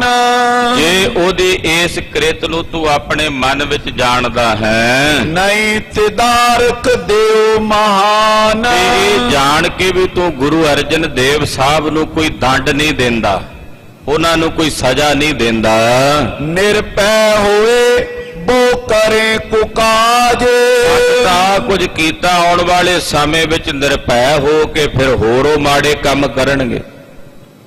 ਹੁਣ ਆ ਕੀਤਾ, ਫਿਰ ਜੇ ਤੂੰ ਉਹਨਾਂ ਨੂੰ ਕੋਈ ਦੰਡ ਨਾ ਦਿੱਤਾ ਫਿਰ ਅੱਗੇ ਹੋਰ ਵਧਣਗੇ, ਹੋਰ ਮਾੜੇ ਕੰਮ ਕਰਨਗੇ। ਤਸਕਰ ਆਦ ਲਗਾਏ ਸੁਰਾਜ। ਉਹ ਵੇਖੋ ਤੇਰੇ ਸਾਰੇ ਦੇਸ਼ ਵਿੱਚ ਉਹਨਾਂ ਨੇ ਚੋਰਾਂ ਨੂੰ ਭਜਾ ਦੇਣਾ। ਹੁਣ ਤਾਂ ਕੱਲਾ ਮਾਝੇ ਵਿੱਚ ਹੀ ਹੈ, ਮੁੜ ਕੇ ਸਾਰੇ ਤੇਰੇ ਦੇਸ਼ ਵਿੱਚ ਉਹਨਾਂ ਨੇ ਫਤੂਰ ਪਾ ਦੇਣਾ ਚੋਰਾਂ ਨੂੰ ਭੇਜ ਕੇ। ਜੋ ਤੁਮ ਛਿਮਾ ਕਰੋ ਲਖ ਪੀਰ। ਬਾਦਸ਼ਾਹ ਉਹਨਾਂ ਨੂੰ ਤੂੰ ਆਪਣਾ ਪੀਰ ਜਾਣ ਕੇ ਉਹਨਾਂ ਨੂੰ ਛਿਮਾ ਕਰਦਾ ਵੀ ਚਲੋ ਉਹ ਪੀਰ ਹਨ। ਤਿਉ ਉਰ ਗਰਬਤ ਹੈ ਧਰ ਧੀਰ। ਓਨਾ ਹੀ ਹੰਕਾਰ ਕਰਦੇ ਨੇ ਆਪਣੇ ਮਨ ਵਿੱਚ, ਓਨਾ ਹੀ ਜ਼ਿਆਦਾ ਹਉਮੈ ਕਰਦੇ ਨੇ। ਸ਼੍ਰੀ ਨਾਨਕ ਸਮ ਕ੍ਰਿਤ ਨ ਤਿਨ ਕੋ। ਬਾਦਸ਼ਾਹ ਗੁਰੂ ਨਾਨਕ ਦੀ ਗੱਦੀ ਦੇ ਉੱਤੇ ਉਹ ਬੈਠੇ ਜ਼ਰੂਰ ਨੇ, ਪਰ ਉਹਨਾਂ ਦੇ ਕੰਮ ਗੁਰੂ ਨਾਨਕ ਵਾਲੇ ਨਹੀਂ। ਤੂੰ ਕਹਿਣਾ ਨਾ ਵੀ ਉਹ ਗੁਰੂ ਨਾਨਕ ਦੀ ਗੱਦੀ ਦੇ ਮਾਲਕ ਨੇ, ਉਹ ਜ਼ਰੂਰ ਹੈ ਵੀ ਗੁਰੂ ਨਾਨਕ ਦੀ ਗੱਦੀ ਤੇ ਨੇ, ਪਰ ਉਹਨਾਂ ਦੇ ਜਿਹੜੇ ਕੰਮ ਨੇ ਉਹ ਗੁਰੂ ਨਾਨਕ ਵਾਲੇ ਨਹੀਂ। ਤਰੇ ਈਰਖਾ ਕਪਟੀ ਮਨ ਕੋ। ਈਰਖਾਲੂ ਹੀ ਬੜੇ ਨੇ, ਉਹ ਤਾਂ ਕਪਟੀ ਨੇ ਮਨ ਦੇ। ਏਡੀ ਵੱਡੀ ਸ਼ਬਦਾਵਲੀ ਚੰਦੂ ਮਹਾਰਾਜ ਜੀ ਦੇ ਸੰਬੰਧ ਚ ਵਰਤ ਰਿਹਾ ਹੈ। ਇਤਿਹਾਸ ਹੈ, ਇਸ ਕਰਕੇ ਸਾਰੀ ਕਥਾ ਕਰਨੀ ਪੈਂਦੀ ਹੈ, ਦੱਸਣਾ ਪੈਂਦਾ, ਬੋਲਣਾ ਪੈਂਦਾ, ਪਰ ਮਨ ਨਹੀਂ ਐਸਾ ਕਿ ਬੋਲਣ ਵੇਲੇ ਇੱਕ ਵਾਰੀ ਹਿਰਦਾ ਕੰਬਦਾ ਮਹਾਰਾਜ ਜੀ ਦੇ ਸੰਬੰਧ ਵਿੱਚ, ਇਦਾਂ ਦੇ ਪੱਦੇ ਬੋਲੇ ਬੋਲਦਾ। ਕਹਿਣ ਵੇਲੇ ਸੁਣਨ ਵਾਲਿਆਂ ਦੇ ਮਨ 'ਚ ਵੀ ਦੁੱਖ ਹੁੰਦਾ, ਤਕਲੀਫ ਹੁੰਦੀ, ਪਰ ਇਹ ਇਤਿਹਾਸ ਹੈ। ਇਤਿਹਾਸ ਵਿੱਚ ਜੋ ਆਵੇਗਾ ਉਹ ਇਨ ਬਿਨ ਉਸੇ ਤਰ੍ਹਾਂ ਬਿਆਨ। ਇਤਿਹਾਸ ਕਿਸ ਨੂੰ ਕਹਿੰਦੇ ਨੇ? ਇਤਿਹਾਸ ਦਾ ਅਰਥ ਕੀ ਹੈ? ਇਤਿਹਾਸ, ਇਤਿਹਾਸ ਦਾ ਮਤਲਬ ਜੋ ਹੈ, ਹਾਸ ਕਹਿੰਦੇ ਨੇ ਬਿਆਨ ਕਰਨ ਨੂੰ, ਜੋ ਹੈ ਉਹਨੂੰ ਉਸੇ ਤਰ੍ਹਾਂ ਬਿਆਨ ਕਰਨਾ, ਉਸੇ ਤਰ੍ਹਾਂ ਕਥਨ ਕਰਨਾ, ਉਹਨੂੰ ਇਤਿਹਾਸ ਕਹਿੰਦੇ ਨੇ। ਉਹਨੂੰ ਵਧਾ ਘਟਾ ਕੇ ਨਹੀਂ, ਜਿਵੇਂ ਹੈ ਉਸੇ ਤਰ੍ਹਾਂ ਉਹਨੂੰ ਬਿਆਨ ਕਰੀ ਜਾ, ਉਸੇ ਤਰ੍ਹਾਂ ਦੱਸਣਾ, ਉਹਨੂੰ ਇਤਿਹਾਸ ਕਹਿੰਦੇ ਨੇ। ਤੋ ਇਹ ਮਹਾਰਾਜ ਜੀ ਦੇ ਸੰਬੰਧ ਚ ਇਦਾਂ ਦੇ ਸ਼ਬਦ ਵਰਤ ਰਿਹਾ। ਕਹਿੰਦਾ ਜੀ ਉਹ ਤਾਂ ਬੜੇ ਈਰਖਾਲੂ ਨੇ ਜੀ, ਉਹ ਤਾਂ ਬੜੇ ਕਪਟੀ ਨੇ ਜੀ, ਉਹ ਤਾਂ ਛਲ ਕਰਨ ਵਾਲੇ ਛਲੀਏ ਹਨ। ਸੁਲਭੀ ਪਠਿਓ ਨਾ ਪਹੁੰਚਿਓ ਤਾਹਾਂ। ਆਪਾਂ ਸੁਲਭੀ ਖਾਂ ਭੇਜਿਆ ਸੀ ਉਹਨਾਂ ਦੇ ਕੋਲ ਉਹਨਾਂ ਨੂੰ ਫੜਨ ਲਈ, ਪਰ ਉੱਥੇ ਪਹੁੰਚ ਨਹੀਂ ਸਕਿਆ। ਤਿਸ ਪੀਛੇ ਉਰ ਗਰਭਿਓ ਮਾਂ। ਇਸ ਗੱਲ ਤੋਂ ਬਾਅਦ ਉਹ ਹੋਰ ਹੰਕਾਰ ਵਿੱਚ ਆ ਗਿਆ। ਸੁਲਭੀ ਭੇਜਿਆ, ਉਹ ਪਹੁੰਚ ਨਹੀਂ ਸਕਿਆ, ਉਹ ਹੋਰ ਹੰਕਾਰ ਵਿੱਚ ਆ ਗਏ। ਇਸ ਗੱਲ ਤੋਂ ਬਾਅਦ ਵੀ ਮੇਰਾ ਕੁਝ ਨਹੀਂ ਵਿਗਾੜ ਸਕਿਆ ਬਾਦਸ਼ਾਹ, ਸੁਲਭੀ ਖਾਂ ਮੇਰੇ ਤੱਕ ਪਹੁੰਚ ਨਹੀਂ ਸਕਿਆ। ਉਹ ਹੋਰ ਜ਼ਿਆਦਾ ਹੰਕਾਰੇ ਗਏ ਇਸ ਗੱਲ ਤੋਂ ਬਾਅਦ। ਹਜ਼ਰਤ ਜੇ ਡਰ ਹੋਏ ਨਾ ਤੁਮਾਰਾ। ਬਾਦਸ਼ਾਹ ਸਲਾਮਤ, ਜੇ ਤੇਰਾ ਡਰ ਗੁਰੂ ਜੀ ਨੂੰ ਨਾ ਹੋਇਆ, ਹੋਏ ਰਾਜ ਮੈਂ ਬਹੁਤ ਬਿਗਾਰਾ। ਉਹ ਦਿਨ ਦੂਰ ਨਹੀਂ ਜਦੋਂ ਉਹਨਾਂ ਨੇ ਤੇਰੇ ਰਾਜ ਵਿੱਚ ਵਿਗਾੜ ਪਾਣਾ ਸ਼ੁਰੂ ਕਰ ਦੇਣਾ। ਅੱਜ ਤਾਂ ਚਲੋ ਇਹ ਛੋਟੀਆਂ ਛੋਟੀਆਂ ਗੱਲਾਂ ਨੇ, ਮੁੜ ਕੇ ਉਹਨਾਂ ਨੇ ਤੇਰੇ ਰਾਜ ਵਿੱਚ ਵਿਗਾੜ ਪਾਣਾ ਸ਼ੁਰੂ ਕਰ ਦੇਣਾ ਜੇ ਤੂੰ ਉਹਨਾਂ ਨੂੰ ਕੋਈ ਦੰਡ ਨਾ ਦਿੱਤਾ, ਕੋਈ ਸਜ਼ਾ ਨਾ ਦਿੱਤੀ।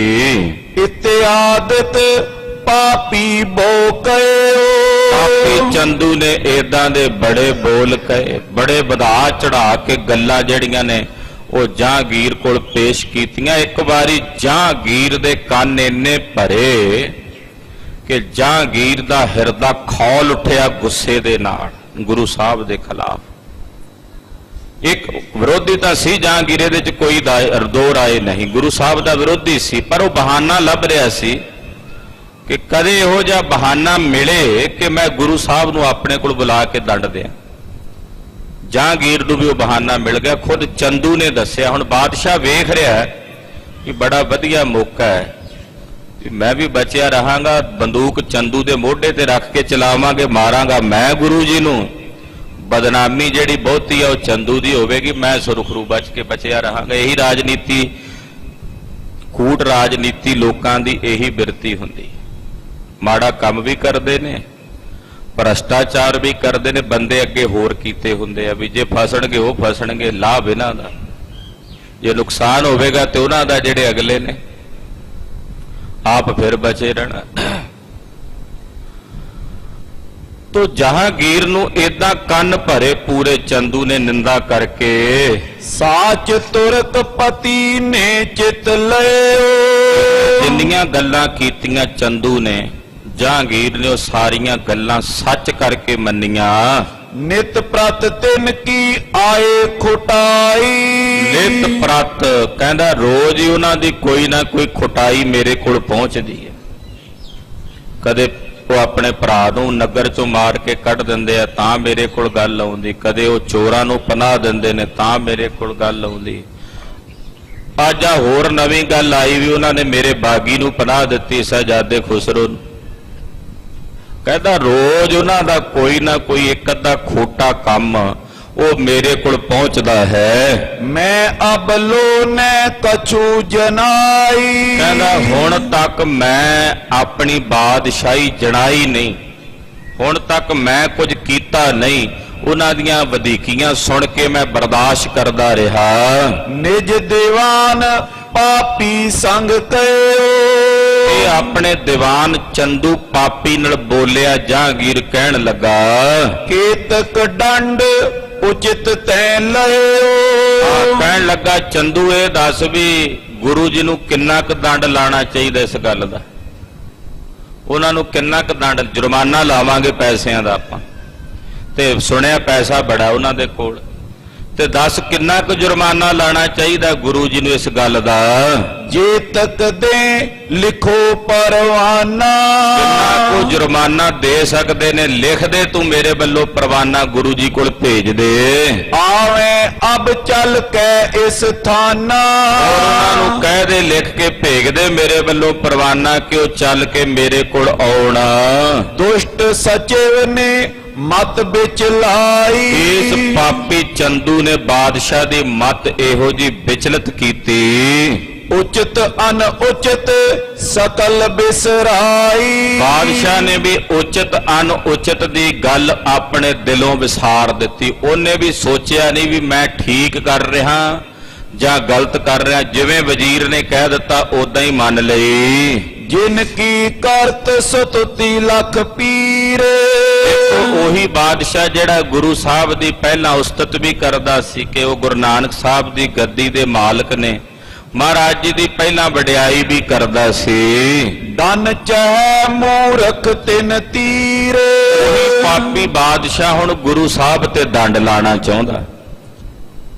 ਇਹ ਸਭ ਵੇਖੋ, ਕੋਈ ਗਲਤ ਗਾਈਡ ਕਰੇ ਬੰਦਾ ਤੇ ਕਿਵੇਂ ਉਹਦੀ ਮੱਤ ਤੇ ਪੜਦਾ ਪੈਂਦਾ ਹੈ। ਇੱਥੋਂ ਇਹ ਸੰਕੇਤ ਮਿਲਦਾ ਹੈ ਕਿ ਕਈ ਵਾਰੀ ਬੰਦਾ ਦੂਸਰੇ ਦੇ ਕਹਿਣ ਮੁਤਾਬਕ ਹੀ ਚੱਲੀ ਜਾਂਦਾ। ਜਿਵੇਂ ਕੋਈ ਕਹਿੰਦਾ ਉਦਾਂ ਹੀ ਮੰਨ ਲਿਆ। ਉਹਦੇ ਆਪਣੇ ਦਿਮਾਗ ਨਾਲ ਵਿਚਾਰ ਨਹੀਂ ਕਰਨੀ। ਕਈ ਬੰਦੇ ਇਦਾਂ ਦੇ ਜਿਹੜੇ ਬਾਦਸ਼ਾਹ ਹੁੰਦੇ, ਇਦਾਂ ਦੀ ਬਿਰਤੀ ਰੱਖਣ ਵਾਲੇ, ਇਹ ਉਹ ਬੰਦੇ ਨੇ ਵੀ ਜਿਨ੍ਹਾਂ ਕੋਲ ਦਿਮਾਗ ਹੁੰਦਾ ਹੈ।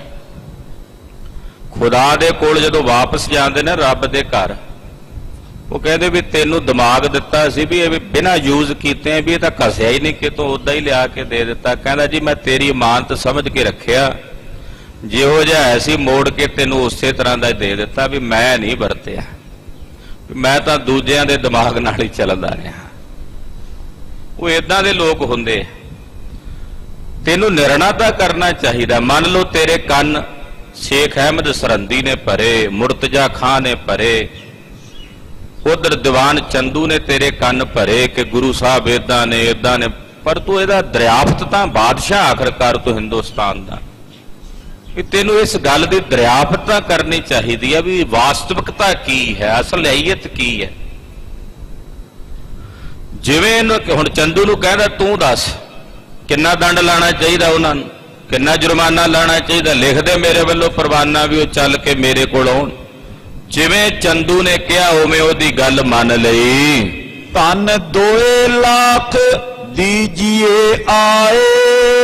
ਪਾਪੀ ਚੰਦੂ ਵੀ ਫਿਰ ਘੱਟ ਨਹੀਂ, ਉਹ ਵੀ ਬੋਲਿਆ, ਕਹਿੰਦਾ ਜੀ 2 ਲੱਖ ਰੁਪਈਆ ਜੁਰਮਾਨਾ ਲਾਣਾ ਚਾਹੀਦਾ ਇਸ ਗੱਲ ਦਾ ਗੁਰੂ ਜੀ। 2 ਲੱਖ ਰੁਪਈਆ ਉਸ ਵੇਲੇ ਬੜੀ ਵੱਡੀ ਰਕਮ ਸੀ, ਬਹੁਤ ਵੱਡੀ ਰਕਮ।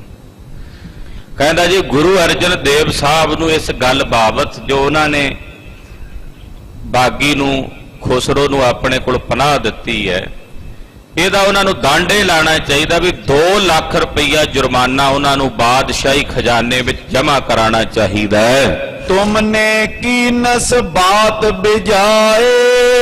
ਬਾਦਸ਼ਾਹ ਇਹ ਤੂੰ ਗੱਲ ਕੀਤੀ ਆ ਔਰ ਤੇਰੇ ਖਿਲਾਫ ਉਹ ਚੱਲੇ ਹਨ। ਸ਼ਹਿਜ਼ਾਦਾ ਜੋ ਹਮੋ ਨਿਕਾਰੇ। ਜਿਹੜਾ ਸ਼ਹਿਜ਼ਾਦਾ ਅਸੀਂ ਦੇਸ਼ ਵਿੱਚੋਂ ਕੱਢ ਦਿੱਤਾ, ਦੇਸ਼ ਨਿਕਾਲਾ ਕਰਕੇ, ਰਿਪ ਸਮਾਨ ਔਰ ਮੈਂ ਨਿਰਧਾਰੇ। ਉਹ ਸ਼ਹਿਜ਼ਾਦਾ ਸਾਡਾ ਦੁਸ਼ਮਣ ਸੀ, ਸਾਡਾ ਸਭ ਤੋਂ ਵੱਡਾ ਦੁਸ਼ਮਣ ਸੀ, ਉਹਨੂੰ ਅਸੀਂ ਆਪਣੇ ਦੇਸ਼ ਵਿੱਚੋਂ ਕੱਢਿਆ ਸੀ। ਟਿਕਨ ਦਿਓ ਨੈ ਨਿਕਟ ਸੁਕਾਓ। ਅਸੀਂ ਹੁਕਮ ਵੀ ਜਾਰੀ ਕਰ ਦਿੱਤਾ ਵੀ ਕੋਈ ਉਹਨੂੰ ਆਪਣੇ ਕੋਲ ਟਿਕਣ ਨਾ ਦੇਵੇ, ਆਪਣੇ ਕੋਲ ਰਹਿਣ ਨਾ ਦੇਵੇ। ਤੁਮ ਤਨ ਦੀ ਨਸ ਰਾਖਿਓ ਪਾਓ। ਪਰ ਵੇਖੋ ਗੁਰੂ ਅਰਜਨ ਦੇਵ ਸਾਹਿਬ ਨੇ ਉਹਨਾਂ ਨੂੰ ਲਿਖ ਕੇ ਭੇਜ ਬਾਦਸ਼ਾਹ ਵੀ ਤੂੰ ਉਹਨੂੰ ਆਪਣੇ ਕੋਲ ਰੱਖਿਆ, ਉਹਦੀ ਮਦਦ ਕੀਤੀ, ਉਹਨੂੰ ਪੈਸਾ ਦਿੱਤਾ ਜਿਹੜਾ ਸਾਡਾ ਬਾਗੀ ਸੀ। ਆਇਸ ਜਹਾਂਗੀਰ ਕੀ ਲੈ ਕੇ। ਬਾਦਸ਼ਾਹ ਜਹਾਂਗੀਰ ਦੀ ਆਗਿਆ ਲੈ ਕੇ ਚੰਦੂ ਨੇ, ਚੰਦੂ ਦੁਸ਼ਟ ਲਿਖਿਓ ਬਿਦ ਕਹਿ ਇਸ ਕੇ। ਦੁਸ਼ਟ ਚੰਦੂ ਨੇ, ਬਾਦਸ਼ਾਹ ਨੇ ਜਿੰਨੀ ਗੱਲ ਕਹੀ ਉਹਦੇ ਨਾਲੋਂ ਕਈ ਗੁਣਾ ਵਧਾ ਕੇ ਨੇ ਚਿੱਠੀ ਲਿਖੀ, ਗੁਰੂ ਸਾਹਿਬ ਨੂੰ ਪਰਵਾਨਾ ਜਾਰੀ ਕੀਤਾ। ਬਾਦਸ਼ਾਹ ਨੇ ਜਿਵੇਂ ਕਿਹਾ ਉਹਨੇ ਤਾਂ ਕਿਹਾ ਵੀ 2 ਲੱਖ ਰੁਪਏ ਉਹਨਾਂ ਨੂੰ ਕੋਈ ਜੁਰਮਾਨਾ ਦੇਣ, ਪਰ ਚੰਦੂ ਪਾਪੀ ਨੇ ਪੂਰੀ ਆਪਣੀ ਕਿਹੜ ਕੱਢੀ ਪੁਰਾਣੀ ਜਿੰਨੀ ਸੀ ਇਹਦੇ ਮਨ 'ਚ। ਉਹ ਪਰਵਾਨੇ ਵਿੱਚ ਬੜੀਆਂ ਵਧਾ ਚੜਾ ਕੇ ਗੱਲਾਂ ਗੁਰੂ ਸਾਹਿਬ ਦੇ ਬਰਖਲਾਫ ਇਹਨੇ ਲਿਖੀਆਂ। ਸ਼ਾਹ ਕਹੇ ਕੋ 10 ਗੁਣ ਰਿਸਕੋ। ਬਾਦਸ਼ਾਹ ਨੇ ਜਿੰਨੇ ਗੁੱਸੇ ਨਾਲ ਗੱਲ ਕਹੀ ਸੀ ਉਹਦੇ ਗੁੱਸੇ ਨੂੰ 10 ਗੁਣਾ ਵਧਾ ਕੇ ਇਹਨੇ ਲਿਖੀ ਗੱਲ। 10 ਗੁਣਾ ਜ਼ਿਆਦਾ ਗੁੱਸੇ ਦੇ ਨਾਲ ਇਹਨੇ ਲਿਖਿਆ ਪਰਵਾਨਾ। ਲਿਖਿਓ ਕਠੋਰ ਹੁਕਮ ਗੁਰ ਦਿਸ਼ ਕੋ। ਸਤਿਗੁਰੂ ਸੱਚੇ ਪਾਤਸ਼ਾਹ ਜੀ ਮਹਾਰਾਜ ਜੀ ਵੱਲ ਹੁਕਮ ਲਿਖ ਕੇ ਭੇਜਿਆ ਬੜਾ ਕਠੋਰ। ਐਦੀ ਕੋ ਨਿਜ ਨਿਕਟ ਹਕਾਰਾ। ਐਦੀ ਨੂੰ ਸੱਦ ਲਿਆ ਆਪਣੇ ਕੋਲ। ਪਰਵਾਨਾ ਲੈ ਕੇ ਜਾਣ ਵਾਲੇ ਨੂੰ ਐਦੀ ਕਹਿੰਦੇ ਨੇ। ਉਹ ਐਦੀ ਇਹਨੇ ਆਪਣੇ ਕੋਲ ਸੱਦ ਲਿਆ ਚੰਦੂ ਨੇ। ਤਿੰਨ ਪਰਸ਼ਾ ਕ੍ਰੋਧ ਵੱਡ ਧਾਰਾ। ਔਰ ਐਦੀ ਨੂੰ ਸੱਦ ਕੇ ਆਖਿਆ ਪਰਵਾਨਾ ਲੈ ਜਾ ਗੁਰੂ ਜੀ ਕੋਲ। ਗੁਰੂ ਅਰਜਨ ਦੇਵ ਸਾਹਿਬ ਤੇ ਬਾਦਸ਼ਾਹ ਜਹਾਂਗੀਰ ਬੜੇ ਡਾਢੇ ਗੁੱਸੇ ਵਿੱਚ ਨੇ। ਕਹਿ ਦੀ ਜਾ ਕੇ ਉਹਨਾਂ ਨੂੰ ਵੀ ਬਹੁਤ ਜ਼ਿਆਦਾ ਗੁੱਸਾ ਕੀਤਾ ਬਾਦਸ਼ਾਹ ਨੇ। ਗਹੋ ਪਰਵਾਨਾ ਗਮਨੋ ਤੂਰਨ। ਪਰਵਾਨਾ ਫੜ ਤੇ ਜਿਵੇਂ ਕਮਾਨ ਚੋਂ ਤੀਰ ਨਿਕਲਦਾ ਏਦਾਂ ਨਿਕਲ ਕੇ ਜਾ ਲਾਹੌਰ ਚੋਂ। ਲਿਓ 2 ਲੱਖ ਦਰਬ ਕਰ ਪੂਰਨ। ਔਰ ਜਾ ਕੇ ਪਰਵਾਨਾ ਦੇ ਕੇ 2 ਲੱਖ ਰੁਪਈਆ ਗੁਰੂ ਅਰਜਨ ਦੇਵ ਸਾਹਿਬ ਕੋਲੋਂ ਤੂੰ ਵਸੂਲ ਕਰਨਾ। 2 ਲੱਖ ਰੁਪਈਆ ਉਹਨਾਂ ਕੋਲੋਂ ਰਸੀਦ ਕਰਨਾ। ਜਾਓ ਸੁਦਾ ਸਰ ਹੁਕਮ ਪ੍ਰਕਾਸ਼। ਜਾ ਕੇ ਆ ਹੁਕਮ ਜਾ ਕੇ ਬਾਦਸ਼ਾਹ ਦਾ ਗੁਰੂ ਅਰਜਨ ਦੇਵ ਸਾਹਿਬ ਨੂੰ ਸੁਣਾ ਦੇ। ਲਿਓ ਸਭ ਕਿਛ ਸ਼੍ਰੀ ਅਰਜਨ ਪਾਸ। ਗੁਰੂ ਅਰਜਨ ਦੇਵ ਸਾਹਿਬ ਕੋਲੋਂ ਸਭ ਕੁਝ ਲੈਣਾ ਹੈ। 2 ਲੱਖ ਤਾਂ ਲੈਣਾ, ਹੋਰ ਤੂੰ ਜੋ ਲੈਣਾ ਉਹ ਵੀ ਲੈ ਲਈ। ਉਹਨੂੰ ਵੀ ਖੁੱਲੀ ਛੁੱਟੀ ਦਿੱਤੀ। ਜਿਵੇਂ ਤੂੰ ਪੇਸ਼ ਆਉਣਾ ਚਾਹੇ ਆਵੀਂ, ਜੋ ਤੂੰ ਉੱਥੇ ਕਰਨਾ ਚਾਹੀ ਕਰੀ।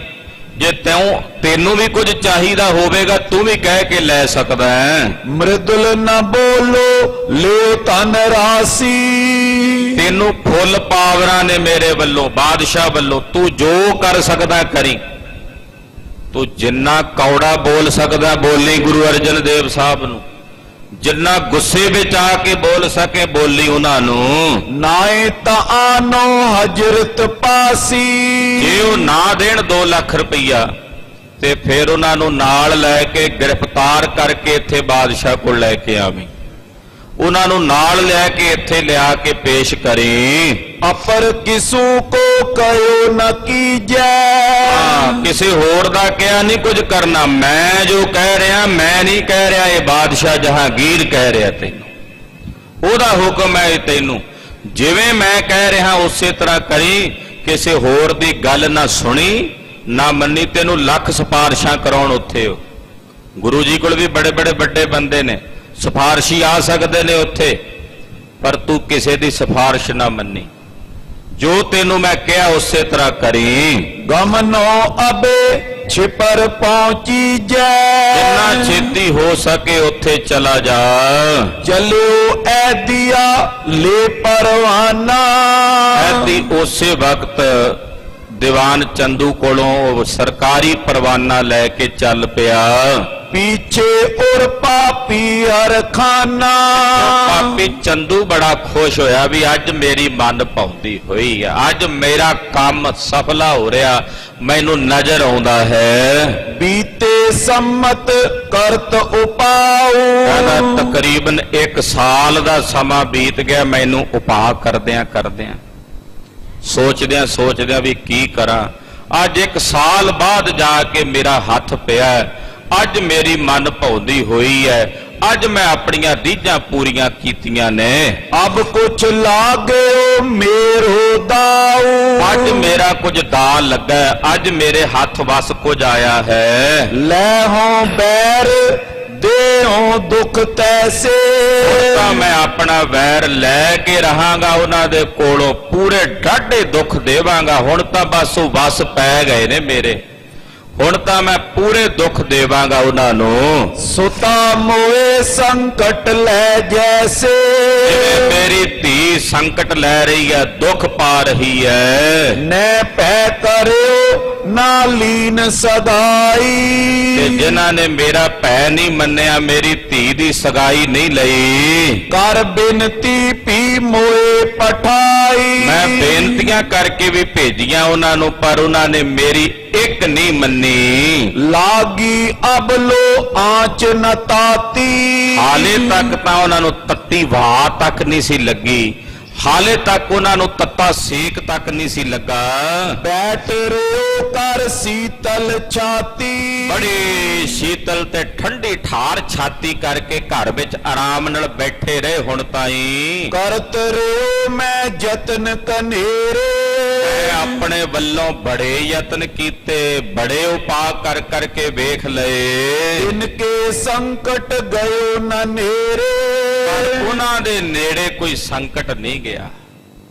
ਵੇਖੋ, ਪਹਿਲਾਂ ਮੈਂ ਸੁਲੀ ਨੂੰ ਭੇਜਿਆ, ਉਹ ਨਹੀਂ ਪਹੁੰਚਿਆ। ਪ੍ਰਿਥੀ ਚੰਦ ਨੂੰ ਬੁਲਾਇਆ ਵੀ ਸ਼ਾਇਦ ਉਹ ਪੁਕਾਰ ਕਰੇ, ਫਿਰ ਨਹੀਂ ਗੱਲ ਬਣੀ। ਸੁਲਭੀ ਨੂੰ ਭੇਜਿਆ ਤਾਂ ਨਹੀਂ ਬਣੀ। ਹੁਣ ਤਾਂ ਹੀ ਨਹੀਂ ਸੀ ਲੱਗੀ ਉਹਨਾਂ ਨੂੰ ਤੱਤੀ ਵਾਹ।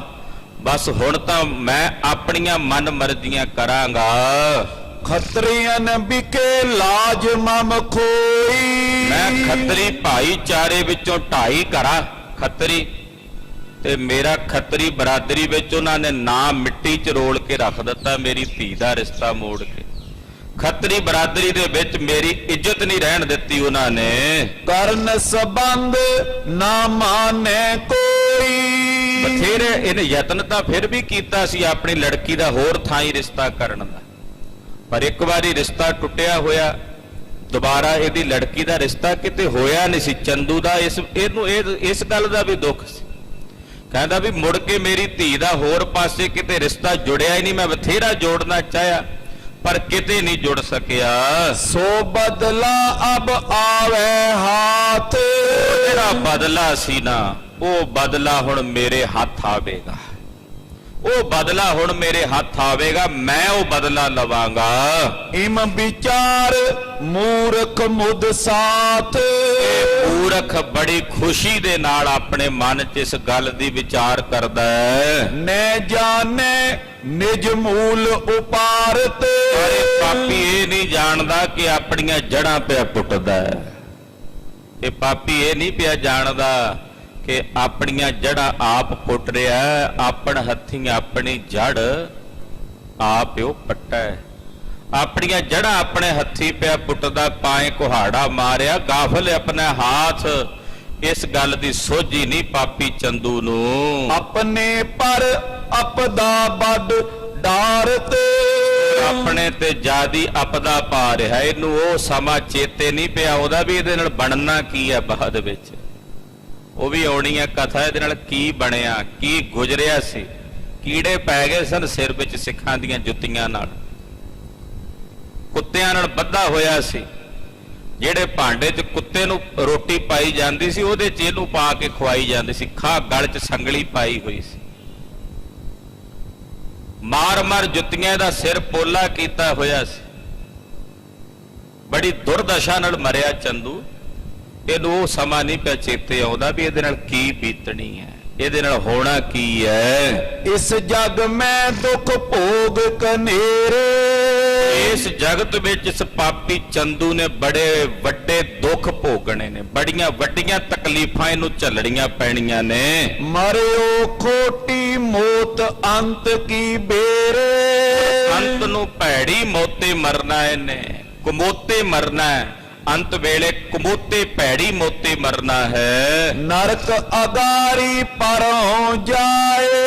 ਇਹ ਨਹੀਂ ਪਤਾ ਕਿ ਮੈਂ ਅੱਗੇ ਜਾ ਕੇ ਨਰਕਾਂ ਵਿੱਚ ਪੈਣਾ। ਇੱਥੇ ਕੁਮੋਤੇ ਮਰ ਕੇ ਅੱਗੇ ਵੀ ਕਿਹੜਾ ਸੁੱਖ ਮਿਲਣਾ, ਅੱਗੇ ਵੀ ਫਿਰ ਨਰਕਾਂ ਵਿੱਚ ਪੈਣਾ ਇਹਨੇ। ਇਹਨੂੰ ਇਹ ਨਹੀਂ ਪਿਆ ਸੁਝਦਾ। ਨੇ ਅਨਜਾਨ ਲਖੇ ਇਸ ਪਾਏ। ਗੱਲ ਤੋਂ ਅਣਜਾਣ ਹੈ ਇਹ ਪਾਪੀ ਚੰਦੂ, ਇਹਨੂੰ ਇਸ ਗੱਲ ਦਾ ਗਿਆਨ ਨਹੀਂ। ਚੱਲ ਲਾਹੌਰ ਤੇ ਐਦੀ ਆਇਓ। ਇਧਰੋਂ ਲਾਹੌਰ ਤੋਂ ਐਦੀ ਚੱਲ ਕੇ ਸ੍ਰੀ ਅੰਮ੍ਰਿਤਸਰ ਸਾਹਿਬ ਆਏ। ਹੋਣ ਕਰੂਰ ਜੋ ਦੁਸ਼ਟ ਸਿਖਾਇਓ। ਪਾਪੀ ਨੇ ਜਿਹੜਾ ਇਹਨੂੰ ਸਿਖਾ ਕੇ ਭੇਜਿਆ ਸੀ, ਐਦੀ ਨੂੰ ਕਿਹਾ ਸੀ ਨਰਮ ਨਾ ਆਈ ਉੱਥੇ ਪੇਸ਼, ਜਿੰਨਾ ਗੁੱਸੇ ਵਿੱਚ ਪੇਸ਼ ਆਵੇਂ ਜਾ ਕੇ ਦਬਕੇ ਮਾਰਨੇ ਨੇ ਤੂੰ ਉਹਨਾਂ ਨੂੰ। ਗੁੱਸੇ ਵਿੱਚ ਆ ਕੇ ਬੋਲਣਾ ਸਿੱਧਾ ਜਾ ਕੇ। ਏਦਾਂ ਕਹਿ ਕੇ ਭੇਜਿਆ ਸੀ ਇਹਨੇ ਐਦੀ ਨੂੰ। ਉਹ ਐਦੀ ਉਸੇ ਆਇਆ ਉਸੇ ਹਿਸਾਬ ਨਾਲ ਹੀ ਵੀ ਜਾਂਦਿਆਂ ਪਹਿਲਾਂ ਮੈਂ ਗੁਰੂ ਦਰਬਾਰ ਵਿੱਚ ਜਾ ਕੇ ਜੋ ਗੁੱਸੇ ਵਿੱਚ ਬੋਲ ਸਕਾਂਗਾ ਬੋਲਾਂਗਾ। ਐਦੀ ਆਇਆ ਇਸੇ ਬਿਰਤੀ ਨਾਲ ਸੀ। ਦੋਹਰਾ ਸ਼੍ਰੀ ਅਰਜਨ ਬੈਠਿਓ ਗੁਰੂ, ਜਾਣਤ ਸਕਲ ਪ੍ਰਸੰਗ। ਧੰਨ ਗੁਰੂ ਅਰਜਨ ਦੇਵ ਸਾਹਿਬ ਜੀ ਮਹਾਰਾਜ ਜੀ ਬੈਠੇ ਨੇ ਦੀਵਾਨ ਵਿੱਚ, ਸਭਾ ਵਿੱਚ, ਸਿੱਖਾਂ ਦੇ ਦੀਵਾਨ ਵਿੱਚ, ਔਰ ਜੋ ਸਤਿਗੁਰੂ ਜੀ ਸਾਰਾ ਕੁਝ ਜਾਣਦੇ ਨੇ ਵੀ ਕੀ ਹੋ ਰਿਹਾ ਉੱਥੇ। ਮੇਰੇ ਸਤਿਗੁਰਾਂ ਕੋਲੋਂ ਕੁਝ ਲੁਕਿਆ ਹੋਇਆ ਨਹੀਂ ਸੀ, ਅੰਤਰਜਾਮੀ ਨੇ, ਕਿੱਥੇ ਕੀ ਵਰਤ ਰਿਹਾ ਸਭ ਜਾਣਦੇ ਨੇ। ਪ੍ਰੇਰਕ ਜੋ ਆਪ ਨੇ, ਸਭ ਨੂੰ ਪ੍ਰੇਰਨ ਵਾਲੇ ਜੋ ਆਪ ਨੇ, ਸਾਰਿਆਂ ਦੇ ਹਿਰਦਿਆਂ ਵਿੱਚ ਜੋ ਆਪ ਵਸਦੇ ਨੇ, ਮਹਾਰਾਜ ਜਾਣੀ ਜਾਣ ਸਭ ਕੁਝ ਜਾਣਦੇ ਸਨ। ਐਦੀ ਨੇ ਦਰਸ਼ਨ ਕਰਿਓ, ਪਾਸੀ ਤਲ ਸਰਬੰਗ। ਜੋ ਐਦੀ ਆਇਆ ਬੜੇ ਗੁੱਸੇ ਵਿੱਚ ਸੀ ਵੀ ਮੈਂ ਜਾਂਦਿਆਂ ਹੀ ਕਠੋਰ ਬੋਲਣਾ, ਕੜਵਾ ਬੋਲਣਾ। ਜਦੋਂ ਆਇਆ ਨਾ ਮਹਾਰਾਜ ਜੀ ਦੇ ਦਰਬਾਰ 'ਚ, ਅੱਗੇ ਸਤਿਗੁਰਾਂ ਦੇ ਦਰਸ਼ਨ ਕੀਤੇ, ਜਿੰਨਾ ਗੁੱਸਾ ਸੀ ਠੰਡਾ ਠਾਰ ਹੋ ਗਿਆ, ਸ਼ੀਤਲ ਹੋ ਗਿਆ ਹਿਰਦਾ। ਮਹਾਰਾਜ ਜੀ ਦੇ ਦਰਸ਼ਨ ਕਰਦਿਆਂ ਡੰਡੇ ਵਾਂਗੂ ਮਹਾਰਾਜ ਜੀ ਦੇ ਚਰਨਾਂ ਤੇ ਡਿੱਗ ਪਿਆ ਐਦੀ। ਕਿੱਥੇ ਆਇਆ ਸੀ ਬੜੇ ਗੁੱਸੇ ਵਿੱਚ, ਦਰਸ਼ਨ ਕਰਦੇ ਹੀ ਡਿੱਗ ਪਿਆ ਮਹਾਰਾਜ ਜੀ ਦੇ ਚਰਨਾਂ 'ਚ। ਮੇਰੇ ਸਤਿਗੁਰਾਂ ਦੇ ਦਰਸ਼ਨਾਂ ਦੀ ਵੀ ਏਡੀ ਵੱਡੀ ਕਲਾ ਹੈ, ਆਖੋ ਸਤਿਨਾਮ ਸ੍ਰੀ ਵਾਹਿ। ਕਈ ਕਹਿੰਦੇ ਵੀ ਗੁਰੂ ਦੇ ਦਰਸ਼ਨਾਂ ਦਾ ਕੀ ਫਾਇਦਾ ਹੁੰਦਾ। ਆਹ ਵੇਖੋ ਤੁਹਾਡੇ ਸਾਹਮਣੇ ਕਿ ਦਰਸ਼ਨਾਂ ਵਿੱਚੋਂ ਹੀ ਕਿਵੇਂ ਜੀ ਕਲਾ ਵਰਤ ਗਈ। ਹਲੇ ਗੁਰੂ ਸਾਹਿਬ ਕੁਝ ਬੋਲੇ ਨਹੀਂ ਸਨ, ਕੁਝ ਕਿਹਾ ਨਹੀਂ ਸੀ, ਬਸ ਵੇਖਦੇ ਆ ਸਾਰ। ਜਿਵੇਂ ਸੈਦੇ ਖਾਂ ਆਇਆ ਸੀ ਨਾ, ਉਹਦੇ ਵੀ ਤਲਵਾਰ ਲੈ ਕੇ 10ਵੇਂ ਪਾਤਸ਼ਾਹ ਨਾਲ ਲੜਨ ਆਇਆ ਸੀ, ਦਰਸ਼ਨ ਕਰਦੇ ਹੀ ਤਲਵਾਰ ਸੁੱਟ ਬੈਠਾ, ਮਹਾਰਾਜ ਤੁਹਾਡੇ ਨਾਲ ਲੜਾਂਗਾ, ਚਰਨੀ ਟੈ ਪਿਆ ਸੀ।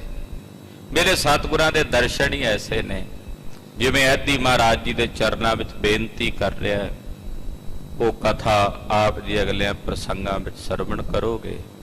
ਤਨ ਮਨ ਹੋਏ ਨਿਹਾਲ, ਤਨ ਮਨ ਹੋਏ ਨਿਹਾਲ, ਤਨ ਮਨ ਹੋਏ ਨਿਹਾਲ, ਤਨ ਮਨ ਹੋਏ ਨਿਹਾਲ, ਤਨ ਮਨ ਹੋਏ ਨਿਹਾਲ, ਤਨ ਮਨ ਹੋਏ ਨਿਹਾਲ, ਤਨ ਮਨ ਹੋਏ ਨਿਹਾਲ, ਤਨ ਮਨ ਹੋਏ ਨਿਹਾਲ। ਜਾਂ ਗੁਰ ਦੇਖਾਂ ਸਾਹਮਣੇ, ਜਾਂ ਗੁਰ ਦੇਖਾਂ ਸਾਹਮਣੇ, ਜਾਂ ਗੁਰ ਦੇਖਾਂ ਸਾਹਮਣੇ, ਜਾਂ ਗੁਰ ਦੇਖਾਂ ਸਾਹਮਣੇ। ਵਾਹਿਗੁਰੂ ਵਾਹਿਗੁਰੂ, ਵਾਹਿਗੁਰੂ ਵਾਹਿਗੁਰੂ,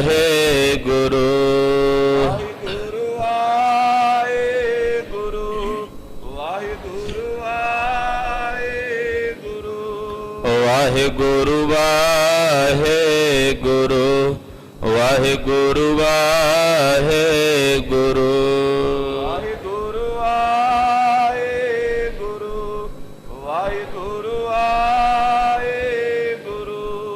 ਵਾਹਿਗੁਰੂ ਵਾਹਿਗੁਰੂ, ਵਾਹਿਗੁਰੂ ਵਾਹਿਗੁਰੂ, ਵਾਹਿਗੁਰੂ ਵਾਹਿਗੁਰੂ, ਵਾਹਿਗੁਰੂ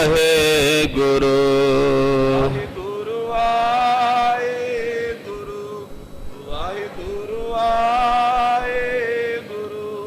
ਵਾਹਿਗੁਰੂ ਵਾਹਿਗੁਰੂ, ਵਾਹਿਗੁਰੂ ਵਾਹਿਗੁਰੂ, ਵਾਹਿਗੁਰੂ ਵਾਹਿਗੁਰੂ, ਵਾਹਿਗੁਰੂ ਵਾਹਿਗੁਰੂ, ਵਾਹਿਗੁਰੂ ਵਾਹਿਗੁਰੂ, ਵਾਹਿਗੁਰੂ ਵਾਹਿਗੁਰੂ,